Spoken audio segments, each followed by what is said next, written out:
బీజాపూర్ జిల్లా national park లో భద్రతా బలగాల ఆపరేషన్ కొనసాగుతుంది. తాజాగా జరిపిన కాల్పుల్లో మరో ఇద్దరు మావోలు హతమయ్యారు. సంఘటనా స్థలం నుండి ఆటోమేటిక్ ఆయుధాలు స్వాధీనం చేసుకున్నారు.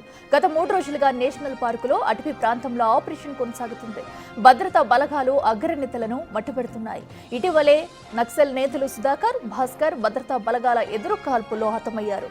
తాజా ఆపరేషన్ లో 2 టాప్ కమాండర్లతో సహా మొత్తం 4 మావోలు హతమైనట్లు తెలుస్తుంది. ఇదే అంశానికి సంబంధించి మరింత సమాచారం ఖమ్మం నుంచి మా ప్రతినిధి భాస్కర్ ఫోన్లో అందిస్తారు. భాస్కర్, చెప్పండి, అటు బీజాపూర్లో జరిగిన ఎదురు కాల్పుల్లో 4 మావోలు హతమైనట్టుగా కూడా సమాచారం అందుతుంది. వాళ్ళు ఎవరేంటని డీటెయిల్స్ వచ్చాయా? ఇంకా ఎవరైనా అక్కడ మృతదేహాలు లభించే అవకాశం ఉందా? డీటెయిల్స్ ఏంటి?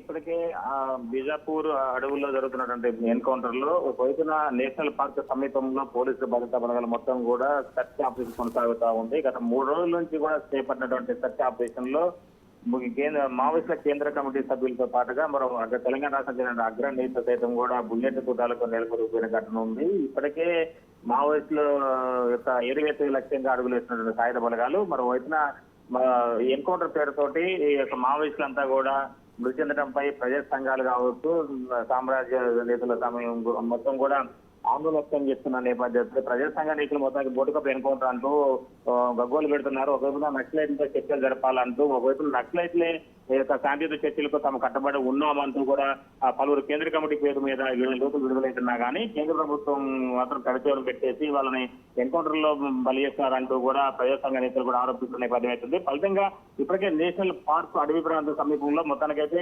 మావోయిస్టులు కేంద్ర కమిటీ సభ్యులు అక్కడ సమావేశం అవుతూ అయ్యారనే పక్కా సమాచారం ఉన్న నేపథ్యంలోనే వాళ్ళందరినీ కూడా మట్టుపెట్టే దిశగా అడుగులు వేస్తుంది సైనిక సిబ్బంది. మరోవైపున అంటే ఒక 1500 మంది నుంచి 2000 మంది వరకు సాయుధ బలగాలు మొత్తానికి అయితే మావోయిస్టులను ఏరివేత లక్ష్యంగా అడుగులు వేస్తూ ఉదయం నుంచి నైట్ వరకు కూడా సర్చ్ ఆపరేషన్ కొనసాగుతా ఉంది. అయితే మావోయిస్టులు ఎదురుపడడంతో 15 రోజుల వ్యవధిలోనే 3 అగ్రనేతలను బుల్లెట్ తూడాలకు బలి అయిపోయారని చెప్పుకోవచ్చు.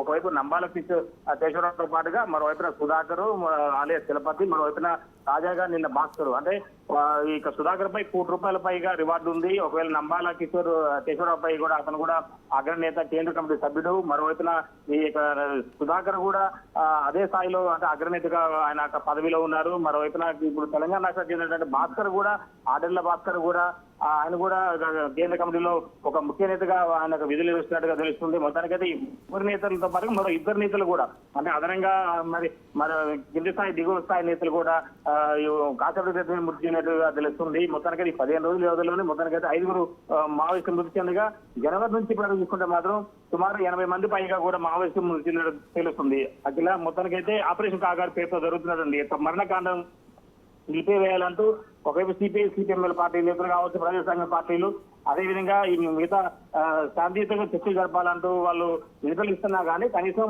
వాళ్ళ యొక్క ఆవేదన కూడా కేంద్ర ప్రభుత్వం పట్టించుకోవట్లేదంటూ చెప్తున్న నేపథ్యం అవుతుంది. వరుసగా వయోభారంతో కేంద్ర కమిటీ మావోయిస్ట్ నేతలంతా కూడా ఆ యుద్ధానికి ఊపిరి లేక వ్యూహాలు రచించలేకనే సైనిక కూటాలకు బలైపోతుందని చెప్పుకోవచ్చు. అసలు మొత్తానికైతే ఇంకా ఆపరేషన్ కాగారు పేరుతో బీజాపూర్ అడవుల్లో ఇంకా మన స్వచ్ఛ ఆపరేషన్ కొనసాగుతూనే ఉన్నది.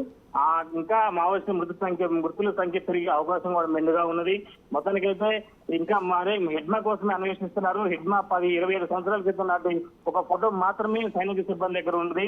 తాజాగా ఆయన ఊహా చిత్రాన్ని ఒకటి 51 సంవత్సరాల తర్వాత, అంటే ఇప్పుడు హిడ్మాకు 51 సంవత్సరాలు ఉంటే అతనికి ఇప్పుడు ఎలా ఉంటాడు అనే దానిపై కూడా ఒక తాజాగా పిక్చర్ విడుదల చేయడం కూడా జరిగింది. దాన్ని పోల్చుకొని ఇప్పుడు హెడ్మా కోసం అన్వేషిస్తున్నారు. ఆయన కూడా బీజాపూర్ అడవుల్లోనే ఉన్నారు అనేది పక్కా సమాచారంతో అతను సజీవంగా పట్టుకోవటమా లేకపోతే అతను ఎన్కౌంటర్ లో చేసేయటం అనేది కూడా అంటే వాళ్ళ వ్యూహంగా అడుగులేస్తున్న నేపథ్యం ఉంది. మొత్తానికైతే హిడ్మా కింద దొరికితే మొత్తానికి ఛత్తీస్గఢ్ లో నక్సల్ రూపుమార్గాలు తెలుస్తూ చెప్పుకోవచ్చు.